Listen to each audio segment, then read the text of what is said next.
Joe Biden, we'll come to him again later, but the polls, tell us about the polls.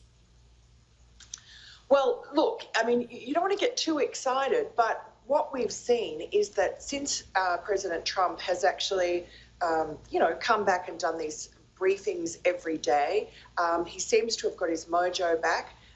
He's had a few good wins, like this Nancy Pelosi one. Also, we've just had a Gallup poll showing that 81% of black people don't want to defund the police, and that's had an amazing effect, a very quick turnaround on the Democrats and those Democrat mayors who now suddenly are interested in law and order. And of course, Donald Trump's been out front of that from the beginning. Yeah. So the times are suiting him. And in the battleground states, it's tightening to within the margin of error, around 3 points, whereas, a week ago he was behind on all but one. Miranda, China, how much will Trump pulling China into line be a plus for him in the minds of the American voter? Because their jobs in the US economy have been crippled by this Wuhan virus. Well, very much. And he makes a point every day. Today he was doing it again to call it the Chinese virus, the CCP virus.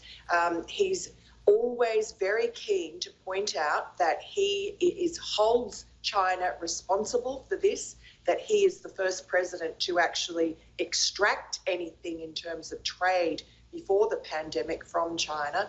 And also there is a new intelligence out this week showing that China and Iran are trying to rig the election as much as they can, or interfere with the election so that Joe Biden wins. And of course, Nancy Pelosi makes a big deal because she says, well, that same report says that Russia wants Donald Trump to win. But really, I mean, China is the big enemy. China is the problem, and it is doing whatever it can to spy on and manipulate the situation so that it can do more damage to the US. Miranda, before you go, can we just have a look at this Joe Biden gaffe? This is quite extraordinary. What the hell has he said this time? Have a listen to this, Joe Biden.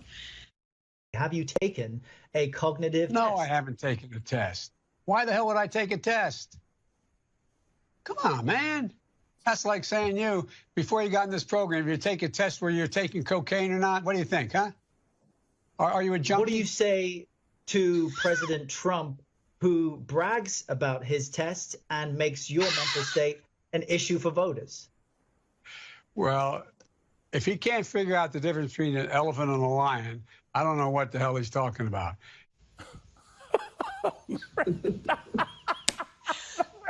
Alan, you always know that Joe Biden has got a problem when he says, come on, man. You know that he's in trouble. I can't say it like he does. No.